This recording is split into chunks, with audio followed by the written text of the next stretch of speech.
할렐루야. 오늘도 우리에게 생명과 호흡을 주신 하나님 앞에 감사와 영광을 돌립니다. 오늘 예배도 하나님께서 찾으시는 귀한 예배, 하나님과 거룩한 관계가 잘 회복되고 행복한 예배가 되어지기 원합니다. 함께 기도하겠습니다. 하나님 아버지, 오늘도 우리에게 예배할 수 있도록 믿음을 주시고 생명을 주시고 은혜 베풀어 주셔서 감사합니다. 오늘도 어렵고 힘든 상황 가운데 하나님을 찾고 만나기를 원하는 하나님의 자녀들에게 하나님이 나 여기 있다 하여 주시고 우리에게 꼭 필요한 것, 더 중요하고 귀한 것으로 채워주셔서 하나님이 우리와 함께하고 계신 즐거움과 행복으로 충만할 수 있도록 도와주시옵소서. 예수님의 이름으로 기도하였습니다. 아멘. 하늘에 계신 우리 아버지여, 이름이 거룩히 여김을 받으시오며 나라 임하옵시며 뜻이 하늘에서 이룬 것 같이 땅에서도 이루어지이다. 오늘날 우리에게 일용할 양식을 주옵시고 우리가 우리에게 죄 지은 자를 사하여 준 것 같이 우리 죄를 사하여 주옵시고 우리를 시험에 들게 하지 마옵시고 다만 악에서 구하옵소서. 나라와 권세와 영광이 아버지께 영원히 쌓옵나이다. 아멘. 찬송가 9장 함께 찬양하겠습니다. 찬송가 9장입니다.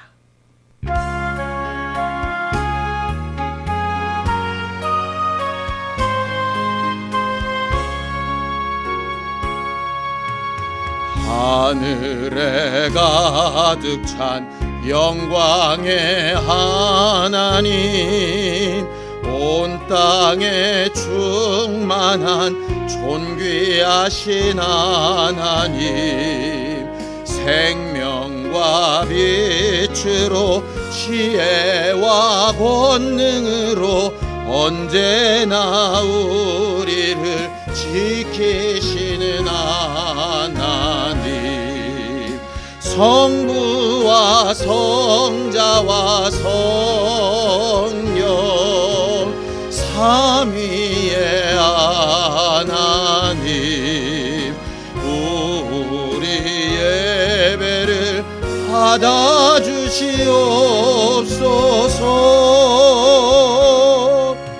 사랑이 넘치는 자비하신 하나님, 은혜가 풍성한 구원의 하나님, 자매의 심령에 평안을 주시옵고 죄악과 어물을 용서하여 주소서.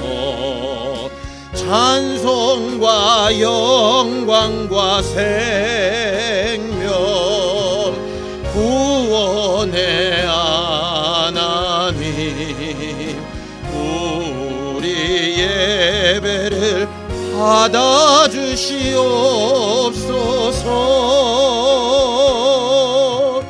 연약한 심령을 굳게 세워주시고 우둔한 마음을 지혜롭게 하시고 주의 뜻 받들어 참되게 살아가며 주 말씀 따라서 용감하게 하소서. 권능과 지혜와 사랑 은혜의 하나님, 우리 예배를 받아주시옵소서.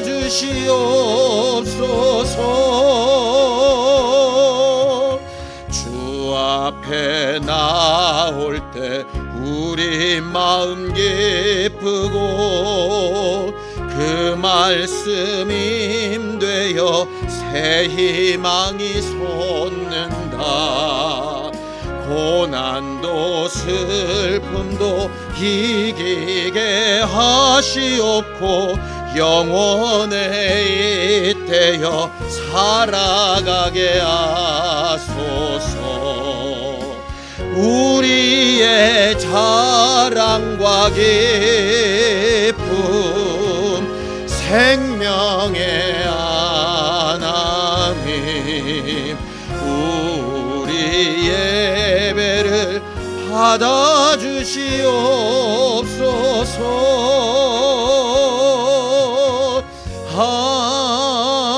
아멘. 우리는 지난 주일에 빌립과 나다나엘의 이야기를 통해서 참 이스라엘 사람, 참 성도가 어떠한 사람들인가 하는 것을 배웠었습니다. 하나님과 우리의 관계뿐 아니라 우리와 함께하는 다른 사람들에게도 관심을 가지고 잘 전하는 사람이 되어야 하고, 또 사람의 인도하심으로 도움을 얻었을지라도 사람에 머무르지 않고 하나님을 직접 확인하고 또 경험하는 지혜가 있어야 한다라고 배웠었죠. 지난 한 주간 주 예수의 복음을 전하고 말하며 증거하는 사람이었는지, 우리가 그동안 듣고 보고 배운 것을 제대로 체험하며 확인하며 사는 사람들이었었는지 우리 자신을 잘 돌아보고 합심하에 참여하며 함께 기도하겠습니다. 하나님 아버지, 하나님께서 우리를 도우시고 인도하셔서 오늘도 우리가 하나님의 말씀을 의지하고 하나님께서 도우시는 믿음의 증거를 사모하며 하나님께서 우리와 함께 하실 것을 기대하고 소망하는 믿음의 사람들이 되기를 원합니다. 오늘 우리가 하나님 앞에 예배하러 모였습니다. 예배하는 하나님의 사람들이 다 각각 하나님께서 우리를 부르신 부르심을 분명히 알고 하나님께서 우리를 통하여 알게 하시고 깨닫게 하신 예수에 대한 지혜와 지식과 또 진리와 성령께서 우리에게 가르치시는 감동을 따라 매순간 주 예수의 사람답게 참 성도가 되어져가는 우리 모두가 되게 도우시고 인도하여 주시옵소서. 우리를 통하여 예수를 아는 사람, 예수의 복음을 전달받는 사람, 우리를 통하여 하나님이 계신 곳에 우리와 함께하는 사람들이 생겨날 수 있도록 우리에게 마음에 힘을 주시고 여유를 주셔서 다른 이들을 돌아보며 다른 이들에게 주의 복음과 주의 말씀을 말하는 자들이 되게 하여 주옵소서. 또 우리가 지금까지 인도받으며 배워왔던 모든 것들을 직접 확인하며 체험하며 하나님께서 우리 안에 계신가를 늘 확인하고 또 증거받는 사람들이 되어지기를 원합니다. 지난 한 주간 전도자로 또 하나님을 만나 체험하는 참 성도로 살았어야 마땅한데 그렇게 행하지 못하고 게을렀거나 또 하나님의 뜻에서 어그러졌었거나 배웠던 말씀에서 떠났거나 성령의 감동하심을 무시하며 살았던 적이 많이 있었사오니 때때마다 하나님 앞에 돌아가 회개하며 하나님께서 우리를 회복시키시는 믿음의 증거를 볼 수 있게 되어지기 원합니다. 오늘 예배도 하나님을 찾고 구하는 거룩한 시간이 되게 하여 주시고 하나님과 함께하는 거룩한 기쁨과 감사가 있도록 도우시고 인도하여 주시옵소서.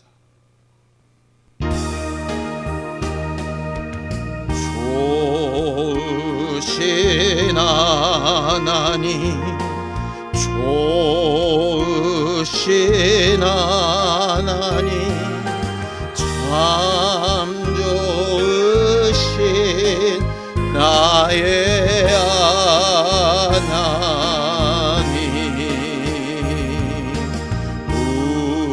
우리의 기도를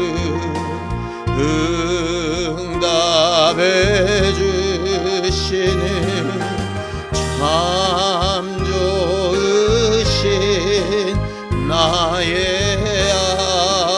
하나님,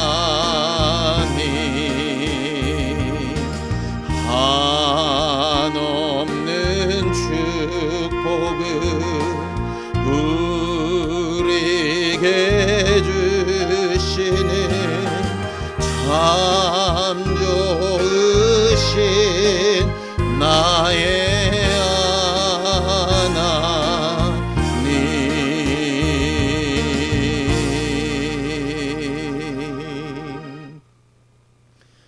하나님 아버지, 오늘도 하나님의 말씀을 전할 때에 하나님의 마음과 생각을 오해하거나 거스르지 않고 잘 전할 수 있는 겸손함과 순종함이 있게 하여 주시옵소서.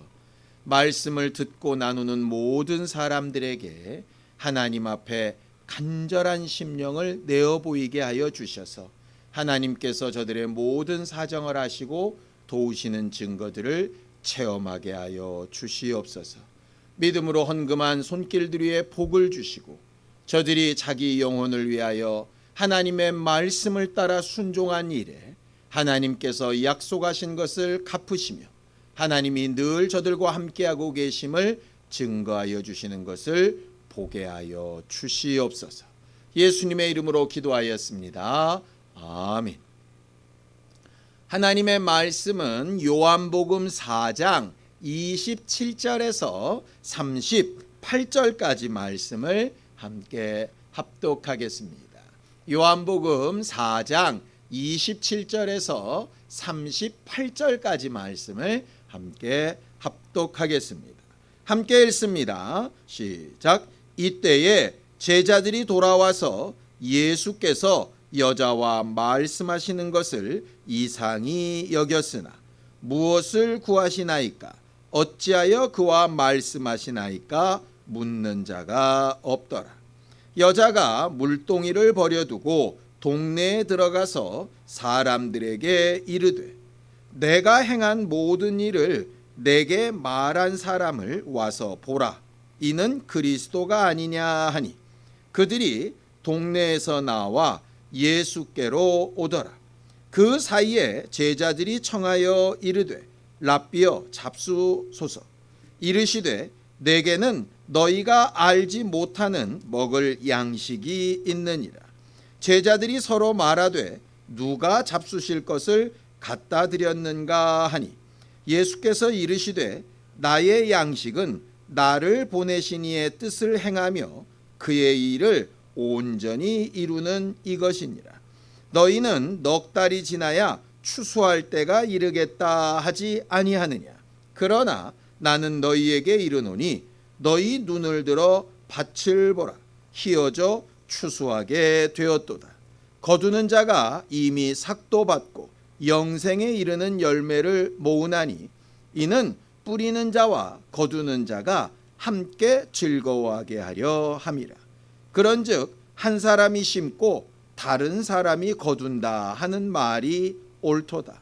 내가 너희로 노력하지 아니한 것을 거두러 보내었노니 다른 사람들은 노력하였고 너희는 그들이 노력한 것에 참여하였느니라. 아멘.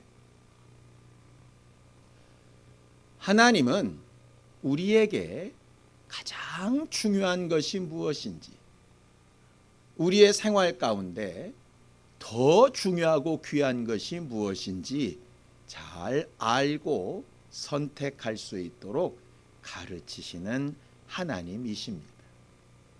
성경에는 하나님의 마음과 생각을 기록한 수많은 말씀들이 있지요.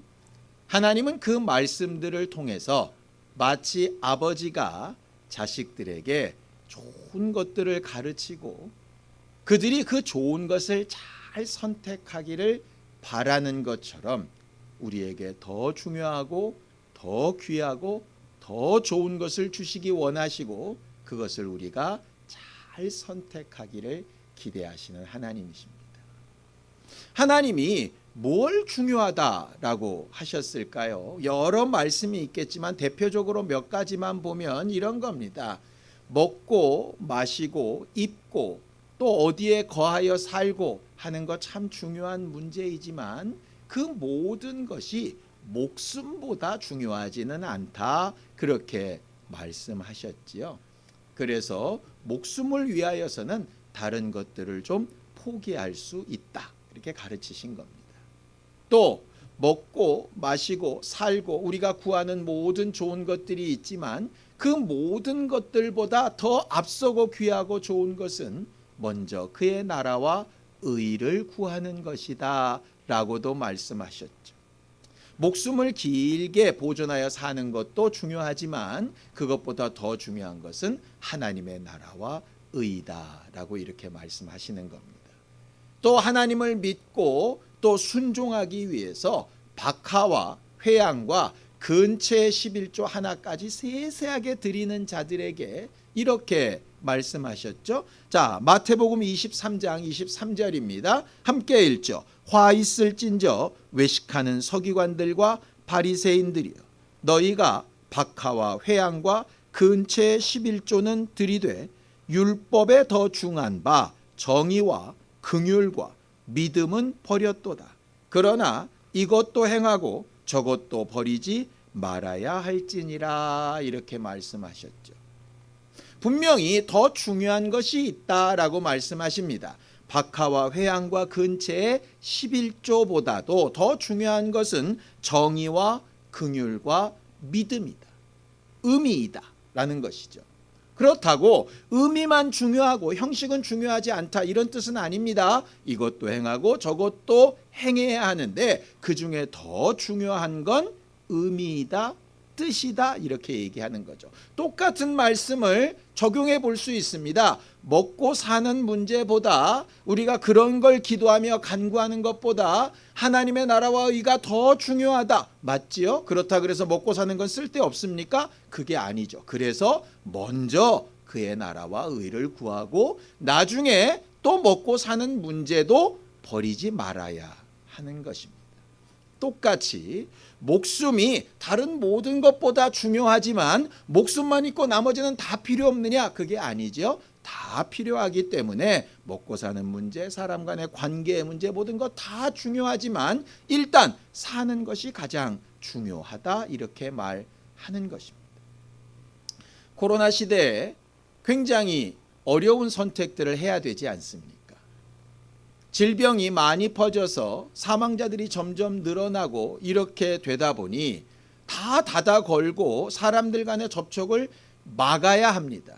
그런데 그렇게 막다 보니 경제가 무너지고 병 때문이 아니라 경제적인 문제 때문에 죽는 사람들이 생겨난 것이죠. 사실상 방역도 포기할 수 없고 또 경제도 포기할 수 없는 겁니다. 교회가 신앙 생활도 포기할 수 없고 또 사회적 책임을 가진 방역도 포기할 수 없는 겁니다. 둘 다 중에 하나를 버리고 하나를 택하라는 얘기가 아닙니다. 무엇을 먼저, 무엇을 나중, 무엇을 좀 더, 무엇을 조금 더 적게 이런 의미이지요. 하나님께서 어느 하나를 흑백 논리처럼 이것만이다 라고 얘기하시는 게 아니라 더 중요한 것이 있다. 그런데 그것을 모르고 다른 것만 따르다 보면 문제가 생길 수 있다라고 하는 것이죠. 우리는 뭘 중요하게 생각할까요? 어떤 사람은 건강을 가장 중요하게 생각할 수도 있고 어떤 사람은 자식을 가장 중요하게 생각할 수도 있겠죠. 어떤 사람은 돈이, 또 어떤 사람은 명예가, 또 어떤 사람은 사회적인 관계가 가장 중요하다라고 말할 수 있을 겁니다. 그럼 우리는 뭘 더 중요하게 생각하는 사람인지 어떻게 알 수 있을까? 간단합니다. 무엇을 위해서 어떤 것을 희생하느냐를 보면 되는 거죠. 자식도 중요하고 내 목숨도 중요합니다.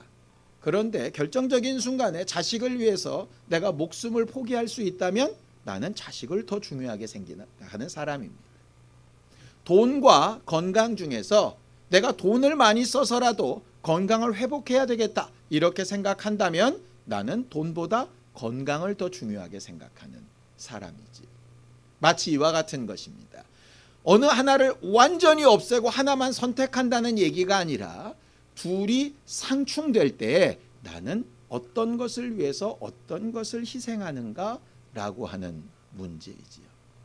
그러고 봤더니 하나님께서 여러 가지가 더 중요하다라고 말씀하신 것 가운데 하나님은 그럼 뭘 가장 중요하게 여기실까라고 하는 것을 보게 됩니다. 하나님이 가장 중요하게 여기시는 거 우리가 대충 알고 있는 것으로만 보면 하나님의 이름, 또 하나님의 독생자, 하나님의 나라 뭐 이런 게 있을 수 있겠죠. 그런데 하나님의 그 이름을 누구에게 주셨는가? 사랑하는 아들에게 주셨습니다. 그걸 보면 아들이 하나님 보시기에 가장 귀한 존재이구나. 그런데 그 이름을 그 아들은 누구에게 주셨죠? 우리에게 주셨습니다. 그럼 우리도 그만큼 중요한 사람이란 얘기겠죠. 하나님의 하나밖에 없는 독생자인 예수를 십자가에 달려 6시간이나 죽게 하시고 부활하게 하셨습니다. 왜 그렇게 하셨습니까? 우리의 죄를 용서할 수 있는 방법이 그것밖에 없었기 때문입니다. 여기에 이제 이르게 되면 사람이 가장 중요하구나 이렇게 착각할 수 있습니다. 그러나 그렇게 아들을 내어주시고서라도 자신의 이름을 내어주시고서라도 우리를 구원하셔서 예수 그리스도와 함께 하나님의 자녀된 직분을 주시고 또 자기와 함께 영원히 살게 하시는 그것이 결국 하나님의 뜻이었지요. 하나님의 뜻, 하나님의 계획, 하나님 마음속에 있는 사랑, 그것이 가장 중요합니다.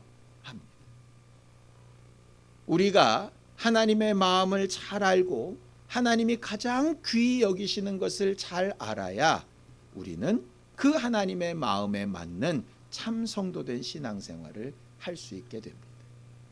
하나님을 경험하는 삶이라고 하는 게 뭘까요? 하나님이 어떤 분인지를 아는 것이고 또 그 하나님이 무엇을 원하시는 것을 아는 것이겠죠.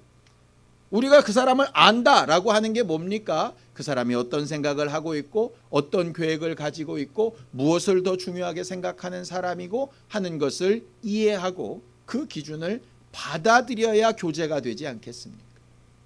내가 상대방이 원하고 좋아하는 것, 더 중요하게 여기는 것을 많이 알지만 그게 내게 용납이 안 되면 어떻게 교제를 할 수 있겠습니까?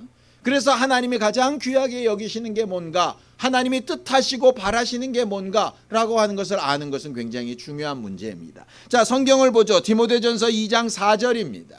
함께 읽죠. 시작. 하나님은 모든 사람이 구원을 받으며 진리를 아는 데에 이르기를 원하시네. 진리를 아는 데에 이르시기를. 구원은 진리를 알게 하는 데의 과정이고요. 그 구원이라는 과정을 통해서 하나님이 정말 원하시는 것은 진리, 참 하나님, 하나님의 말씀, 진리이신 예수, 진리의 영으로 오신 성령을 통해서 하나님의 마음을 잘 알아주기를 원하시는 겁니다. 태초에 하나님께서 동산을 만드시고 아담과 하와를 두시고 하고 싶으셨던 것이 바로 그 부분 아니었습니까?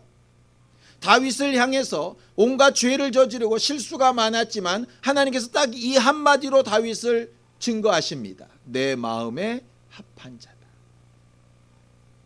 아브라함을 향해서도 모세를 향해서도 믿음의 일꾼들을 향해서 하나님이 자주 쓰셨던 표현이 저는 내 친구다. 나와 교제하는 자다. 나를 이해하고 내가 또 이해하는 자다. 하나님의 독생자인 예수를 향하여서도 저는 내 사랑하는 자고 내가 기뻐하는 자다. 하나님이 궁극적으로 원하시는 가장 최고의 뜻이 뭡니까? 우리를 죄에서 건져주는 것도 맞습니다. 왜요? 진리를 아는 데에 이르기 때문이죠. 구원을 하기 위해서 필요한 게 뭐죠? 회개입니다. 그래서 베드로 후서에 이렇게 얘기하는 겁니다. 자, 베드로 후서 3장 9절입니다.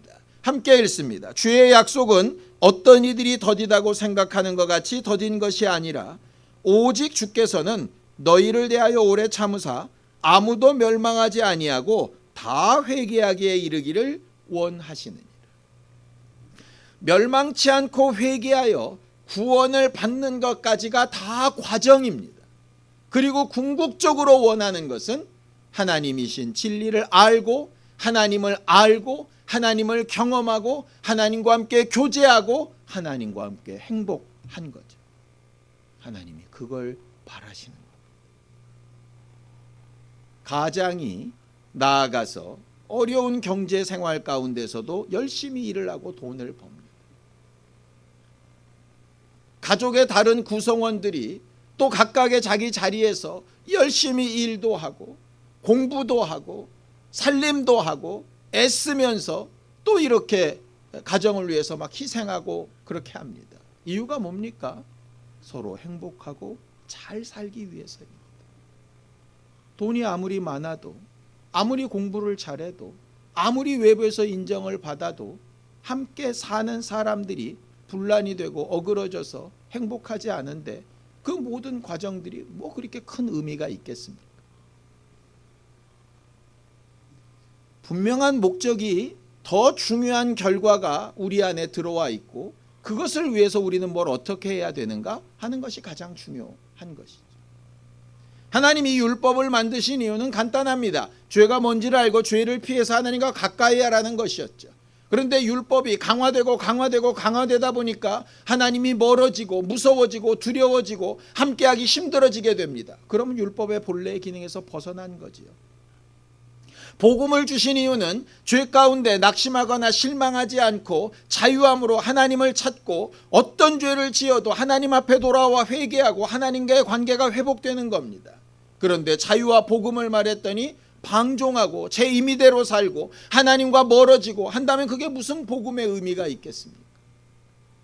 성령께서 우리 안에 들어와 계신 이유는 하나님의 말씀을 잘 기억하고 예수께서 하신 일을 기억하고 오늘도 내가 하나님의 뜻대로 어떻게 살아서 하나님과 함께하고 있는 기쁨과 행복을 누리게 하는 겁니다. 그걸 위해서 우리 안에서 말할 수 없는 탄식으로 기도도 하시고 우리를 어쩔 때는 책망도 하십니다. 그런데 그런 성령이 와 계셔도 도무지 말씀이 내 마음에 걸려들지도 않고 예수의 감동이 있지도 않고 성령께서 생각나게 하시는 것들이 전혀 내게 영향을 미치지 않고 있다면 와 계신 성령이 무슨 의미가 있습니까? 마찬가지입니다. 우리의 신앙생활의 근원적인 목적, 내가 지금 신앙생활하고 있는 근본적인 목적, 내가 하루하루 살아가고 있는 근본적인 목적, 더 중요한 것이 무엇인가를 아는 것이 하나님을 경험하는 삶입니다. 오늘은 사마리아 우물가에서 예수를 만난 여인과 제자들 또 사마리아 사람들 이야기를 좀 해보려고 합니다. 사마리아 우물이라고 하는 한 공간 안에서 여러 사람들이 여러 가지 모습으로 예수를 만났는데 그들의 고백들을 통해서 하나님께서 정말 귀하게 여기시는 더 중요하고 귀한 것이 무엇인가 하는 것을 알아보려고 합니다. 자, 요한복음 4장 5절에서 6절입니다. 함께 읽습니다. 시작. 사마리아에 있는 수가라 하는 동네에 이르니 야곱이 그 아들 요셉에게 준 땅이 가깝고 거기 또 야곱의 우물이 있더라. 예수께서 길 가시다가 피곤하여 우물 곁에 그대로 앉으시니 때가 6시쯤 되었더라. 이렇게 되어 있습니다. 수가성이라고 하는 곳에 우물이 하나 있는데 거기에 예수께서 가시다 피곤하여 앉으셨습니다. 거기에 6시, 우리 시간으로 따지면 낮 12시입니다. 물길로 나온 여자가 있었더라 하는 것이죠. 예수와 그 사마리아 우물의 여인이 대화를 하기 시작합니다. 이것보다가 문제가 있는 겁니다. 사마리아 사람들에 대하여 유대인들이 가지고 있는 생각은 너무나도 분명합니다. 하나님을 떠난 사람, 이방인과 혼혈된 사람, 하나님의 율법에서 벗어난 사람, 구원이 없는 사람, 상종하면 안 되는 사람, 이런 것이죠. 율법을 주신 목적이, 이방인들과 통혼하지 말라고 하신 목적이 뭐였습니까? 하나님과의 관계에서 방해받지 않고 하나님과의 관계를 어그러뜨리지 않게 하기 위해서 그런 것들을 말씀하신 것 아니겠습니까? 그런데 그 기준이 사람들에게 적용이 되다 보니까 사람들끼리 분란하고 어그러진 일이 된 것이죠. 그 사마리아 사람들도 결국은 하나님과 교제하며 하나님의 뜻 안으로 들어와야 되는데 하나님을 안다 하는 사람들이, 믿는다 하는 사람들이, 더 잘 순종한다 하는 사람들이 전혀 그런 일을 배척하고 있는 것이죠. 그들에게 어떻게 도움의 손길이 있을 수 있겠습니까? 예수께서 그래서 그 기본적인 사람들의 관념을 넘어서서 사마리아 여자에게 말을 거시고 대화를 하게 됩니다. 이 여자의 사정은 좀 특별합니다. 첫 번째는 낮 12시에 물을 길러오는 것은 그 당시 문화상 있을 수 없는 일이라고 합니다. 우리가 잘 알다시피 사막 지형이라서 낮 시간에는 거의 움직임이 없는 곳이 바로 그곳입니다. 여러분들 예전에 농사 짓는 분들 잘 아시죠? 새벽부터 나가서 일을 합니다. 왜냐하면 한낮엔 너무 뜨거워서 일할 수 없기 때문에. 그리고 오후에 해가 좀 넘어갈 때쯤 또 가서 일을 하지요. 그것과 똑같이 물을 기르려면 아침이나 저녁 때 물을 기르러 나오지 한낮 12시에 물을 길러 나오진 않습니다. 그런데 이 여자는 물을 길러 나왔다는 거죠. 많은 해석들이 있습니다. 사람들에게 배척을 당하는 여인이라서 부끄럽고 창피한 일을 했던 사람이라 남 눈에 띄지 않는 그런 시간을 택해서 물을 기르러 왔다는 해석도 있습니다. 뭐 그것도 있을 수 있습니다. 그러나 그것보다 더 중요하고 더 분명한 해석은 이것 같습니다. 낮 12시에 아무도 나오지 않는 그 시간에 물을 길어야만 하는 특별한 이유가 있었던 것이죠. 물을 그 시간에 기르러 나온 이유가 뭐였겠습니까? 물을 마시지 않으면 죽기 때문입니다. 그 여자가 나중에 예수께 말하죠. 나로 물 길지 않고도 먹고 살 수 있는 그런 생수를 좀 달라고 이렇게 얘기합니다. 결국은 그 여자는 창피했건 문제가 있었건 어떤 상황이었건 우리는 잘 모르지만 분명한 것 하나는 그 시간에 물 길러 나오지 않으면 죽을 수밖에 없었기 때문에 살려고 물 길러 나온 것입니다. 살려고 물 길러 나온 그 여인에게 예수께서 물으시죠. 네 남편을 데려오라. 여자가 남편이 없다라고 얘기를 합니다. 예수께서 이렇게 말씀하시죠. 네 말이 옳다. 지금까지 남편 5이 있었는데 지금 있는 남편도 네 남편이 아니다. 여기에 대한 해석도 두 가지입니다. 하나는 여자가 굉장히 문란한 여자였다라고 하는 것과 하나는 이스라엘의 수혼법에 따라서 5 형제의 부인이 되었다가 그마저도 죽고 6번째 형제에게 가서 겨우겨우 대를 이어가려고 하는 사람이라고 해석하는 겁니다. 어느 쪽의 해석이든 간에 사람들의 입장에서 보면 윤리적으로 잘못됐던 관습적으로 잘못되었던 이 여자는 복 없는 여자, 손가락질 당할 만한 여자, 뭔가 자랑스럽게 내세울 만한 것이 없는 여자라고 하는 뜻입니다. 그럼에도 불구하고 어떤 모양으로든 수치스럽고 손가락질 당하는 삶이라 살 이유가 없을 만큼 되어진 상황임에도 불구하고 이 여자는 간절한 소원 하나가 있습니다. 살아야 한다는 거죠. 12시에 나와서 물을 길어서라도 살아야 하는 거고 사람들의 손가락질을 받으면서라도 살아야 하는 겁니다. 간혹 우리는 많은 어려움을 당하고 굉장히 힘든 일을 겪은 사람들에게 이렇게 얘기한 경우가 있습니다. 야, 저렇게 힘든 것 같으면 나 같으면 죽겠다. 근데 끝까지 살아남는 사람들이 있죠. 살아남아야 하는 뭔가 목적이 있을 겁니다. 예수님과의 대화 가운데서 이 여자의 분명한 목적, 살아남는 목적, 낮 12시에 힘들여 땀을 뻘뻘 흘며 물을 길어 먹고서라도 살아야 되는 목적, 사람들의 손가락질을 받고 담대하게 자기 삶을 다 오픈할 수 없는 그런 창피한 상황에서라도 살아야만 하는 목적, 그것을 예수께 이렇게 이야기를 합니다. 자, 요한복음 4장 20절입니다. 함께 읽죠. 시작. 우리 조상들은 이 산에서 예배하였는데 당신들의 말은 예배할 곳이 예루살렘에 있다 하더이다.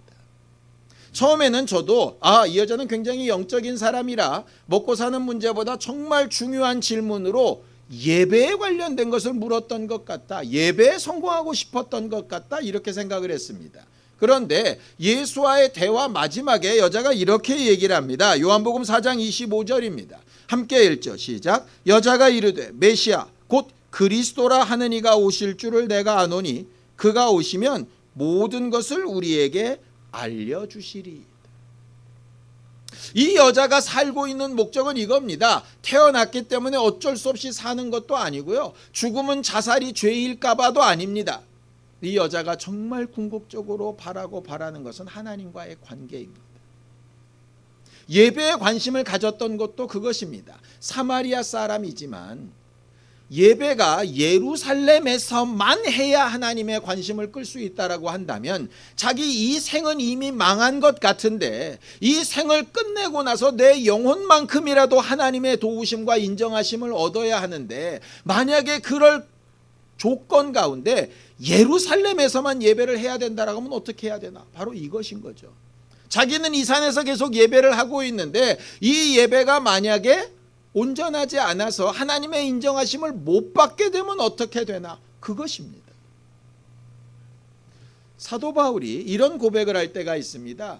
나만 생각하면 지금이라도 당장 하늘나라에 가는 게 유익하다. 이건 뭡니까? 하나님과의 관계가 분명하고 구원의 확신이 분명하기 때문에 지금 육체의 고난이나 어려움이나 아픔이나 사람들과의 관계 때문에 힘들어 죽게 되었으니 차라리 이걸 다 놓고 하나님 나라에 딱 가면 모든 것이 해결된다라고 믿기 때문입니다. 그런데 이 여자한테는 지금 그 믿음이 없는 거죠. 하나님을 알고 의지하고 싶고 이 생에는 더 이상 기대할 소망이 없으나 내가 죽어서라도 하나님의 나라에서 하나님과의 관계를 제대로 맺는 사람이고 싶은데 자기가 하고 있는 예배가 제대로 된 예배인지 하나님의 인정하심을 받는 믿음인지 하나님이 자기를 어떻게 생각하고 계신지 확신할 수가 없어서 그게 두려운 겁니다. 그래서 모진 목숨을 끊지도 않고 ያን 12시에 땀을 뻘뻘 흘리며 물을 길어 먹어서라도 어떻게 쓰든지 자기가 하나님 앞에 뭔가 확신을 얻어보려고 하는 겁니다. 그리고 그 기대와 소망에 단 한 분이 서 계신 거죠. 메시아가 오시면 예수께서 너에게 지금 말하고 있는 내가 바로 그 사람이다 라고 얘기합니다. 그리고 그가 고민하고 있는 그 예배가 정말 잘하고 있었던 예배고 지금 예수를 만나고 있는 이 상황이 정말 귀한 예배라고 하는 것을 인정받은 이후에 이 여자의 마음은 너무나도 기쁘고 감사한 감동으로 넘쳐납니다. 더 이상 물길로 나오지 못해 죽어도 여한이 없는 거죠. 사람들의 손가락질을 받고 이 생의 삶에 더 이상 소망이 없어도 괜찮은 겁니다. 하나님이 나를 인정해 주시고 메시아가 나를 만나 주셨고 그의 말을 통해서 하나님께서 예배하는 참된 사람을 찾으신다 할 때 내가 거기에 들어가겠구나 하는 마음이 있을 때 너무 기쁘고 감동적인 거죠. 그 말을 들은 그 여자가 자기 동네로 들어가서 담대하게 외치기 시작합니다. 내가 만난 그 그리스도를 너희도 만나야 한다 라고 하는 것이죠. 예수께서 그렇게 하라고 하신 적도 없습니다. 그런데 그는 뭐가 더 중요한지 분명히 아는 겁니다. 그 상황에 예수의 제자들이 와서 예수께 말하죠. 잡수실 것을 드리며 식사를 하시라고 합니다. 그때 예수께서 말씀하시죠. 자, 요한복음 4장 34절입니다. 함께 읽습니다. 시작. 예수께서 이르시되 나의 양식은 나를 보내신 이의 뜻을 행하며 그의 일을 온전히 이루는 이것이니. 음식이 필요 없다가 아닙니다. 필요 없으면 처음부터 제자들을 음식 구하라고 보내실 필요가 없지요. 음식이 중요한 게 아니면 오병이어로 수천 명을 먹이실 필요가 없습니다. 필요합니다. 근데 왜 필요하냐? 내 아버지의 뜻을 이루기 위해서 필요합니다. 내 아버지의 뜻이 뭡니까? 요한복음 6장 40절입니다. 내 아버지의 뜻은 아들을 보고 믿는 자마다 영생을 얻는 이것이니 마지막 날에 내가 이를 다시 살리리라 하시니. 하나님 아버지의 궁극적인 목적은 예수를 통해서 구원을 받고 하나님과 온전한 교제 가운데 들어가는 겁니다. 마지막 날 하나님과 함께 하는 겁니다. 오늘 우리가 먹고 살아야 되는 목적, 돈을 벌어야 되는 목적, 함께 모여서 예배하는 목적, 모이지 못해도 예배해야 되는 목적, 입술 벌려 기도해야 되는 목적, 내 자손들을 축복해야 되는 목적, 내 자손들을 위해서 더 좋은 길과 환경과 형편을 마련해야 되는 목적, 무엇입니까? 하나님의 뜻을 이루기 위해서가 가장 궁극적인 목적입니다. 그게 하나님께서 생각하시는 가장 귀한 뜻입니다. 무엇보다 더 중요한 일입니다. 간혹 그것을 망각할 때가 있죠. 돈을 열심히 벌던 사람이 왜 돈을 버는지를 망각하는 겁니다. 공부를 열심히 하던 사람이 왜 공부를 열심히 하고 있는지 망각하는 겁니다. 열심히 사방팔방 뛰어다니는 사람이 왜 뛰고 있는지를 망각하는 겁니다. 믿음은 목표 없이 아무데나 사방팔방 열심히 뛰어다니는 게 아닙니다. 목표를 분명히 하는 겁니다. 교회가 커져야 되는 이유, 교회가 어쩔 때는 흩어져야 하는 이유, 우리가 모일 때와 흩어질 때를 구분해야 되는 이유, 그런 것들이 다 거기에 속합니다. 예수께서 분명히 이렇게 얘기하시죠. 요한복음 4장 36절에서 37절입니다. 함께 읽죠. 거두는 자가 이미 삭도받고 영생에 이르는 열매를 모으나니 이는 뿌리는 자와 거두는 자가 함께 즐거워하게 하려 함이라.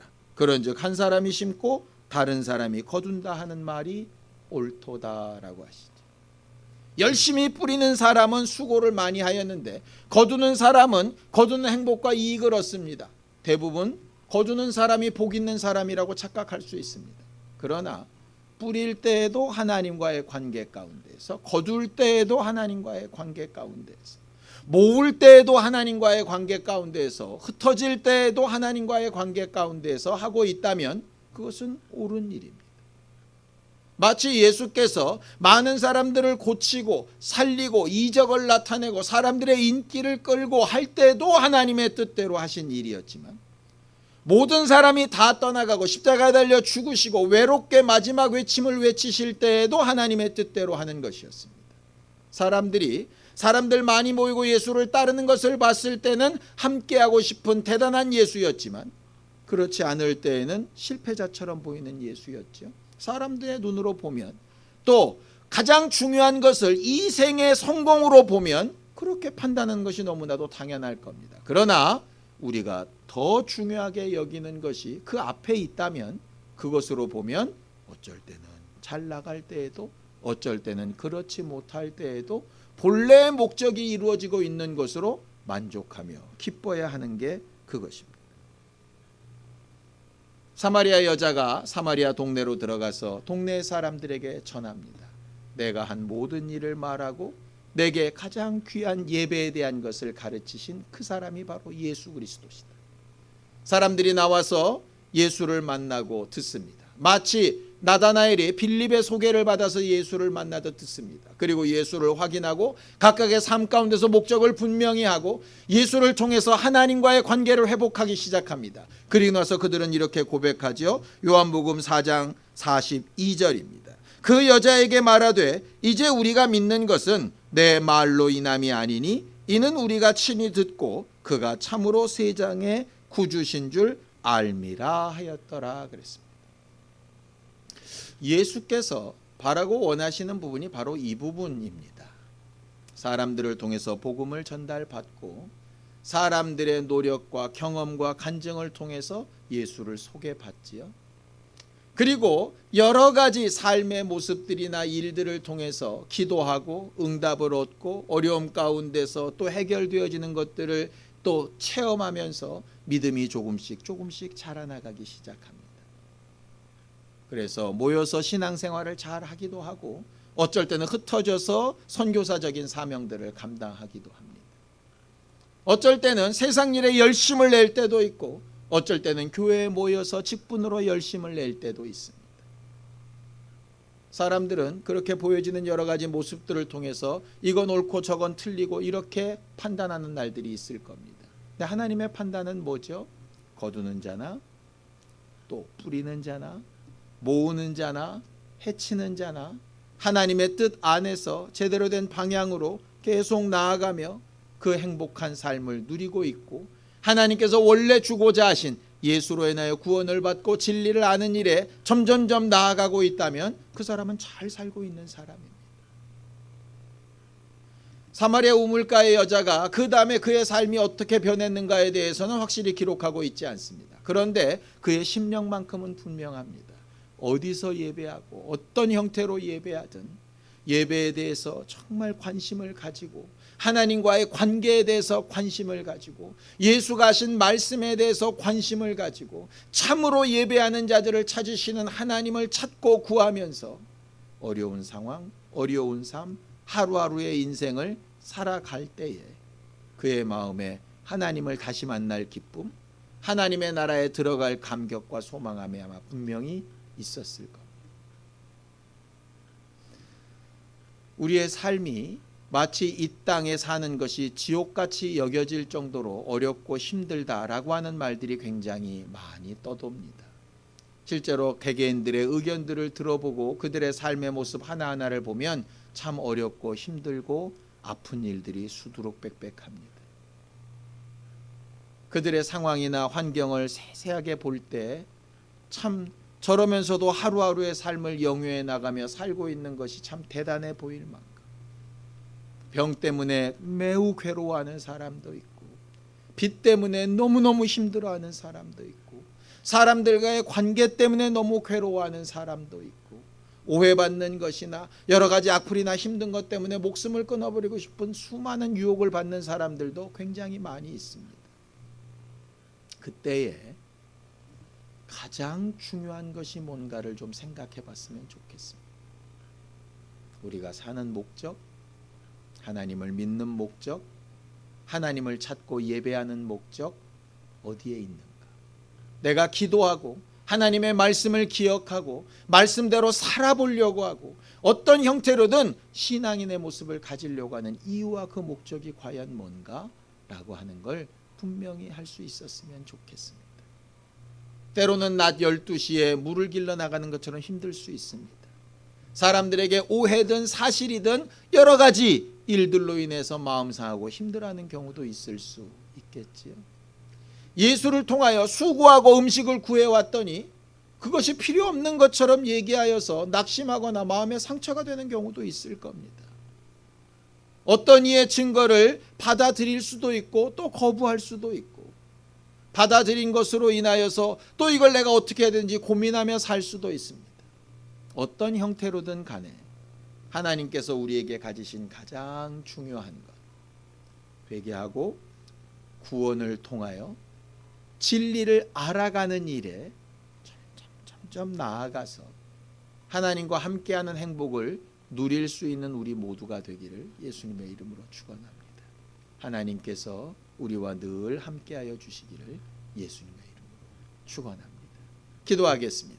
하나님 아버지, 우리를 도우시고 인도하셔서 하나님이 우리에게 예수를 보내셨고 성령으로 우리를 감동하셨고 하나님의 말씀으로 우리를 가르치셨으며 여기까지 이르게 하여 주셨사오니 매 순간순간마다 하나님을 찾고 구하는 일에 하나님의 도우심과 은혜를 사모하며 살게 하여 주시고 하나님께서 우리에게 가르치시는 대로 하루하루의 삶이 어렵고 힘들고 아플지라도 그것으로 인하여 궁극적으로 이루어야 될 하나님의 뜻과 하나님의 생각이 우리 안에 온전히 잘 이루어지도록 도우시고 인도하여 주시옵소서. 우리가 생각하고 계획하며 계산하는 것보다 더 중요하고 원천적인 문제를 하나님 앞에 해결받게 되기를 원합니다. 우리의 삶, 우리의 입술의 소리 하나하나가 다 하나님 앞에 상달되어지고 기억에 남으며 하나님께서 우리를 부르시는 날에 후회할 것이 없는 인생들이 되기를 원하오니 예수여 우리 모두와 함께 하시고 인도하여 주시옵소서.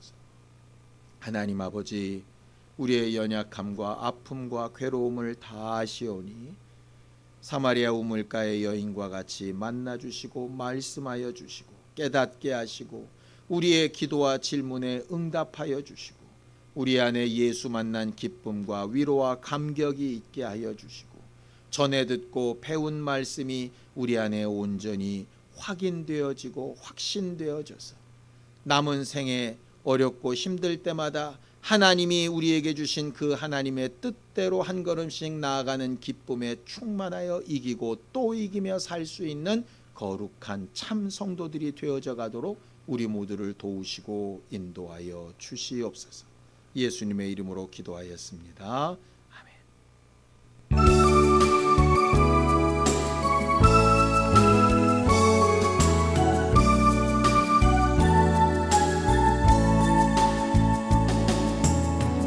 이 시간 너의 맘속에 하나님 사랑이 가득하기를 진심으로 기도해 간절히 소망해 하나님 사랑 가득하기를. 하나님은 너를 사랑해 얼마나 너를 사랑하시는지 너를 위해 저 별을 만들고 세상을 만들고 아들을 보냈네. 오래전부터 널 위해 준비된 하나님의 크신 사랑, 너의 가는 길 주의 사랑 가득하기를 축복해. 힘든 일도 있겠지만 나 그때마다 늘 함께 할게. 하나님 보이신 그 사랑으로 나 또한 너를 사랑해. 오래전부터 널 위해 준비된 하나님의 크신 사랑, 너의 가는 길 주의 사랑 가득하기를 축복해.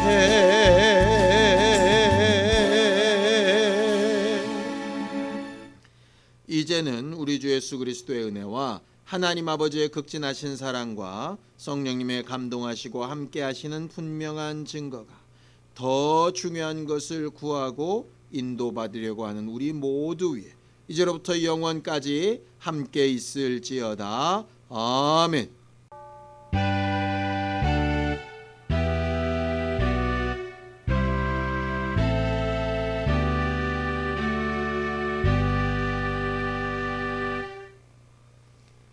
이번 한 주간 하나님과 잘 교제하며 행복한 우리 모두가 되기를 바랍니다. 감사합니다.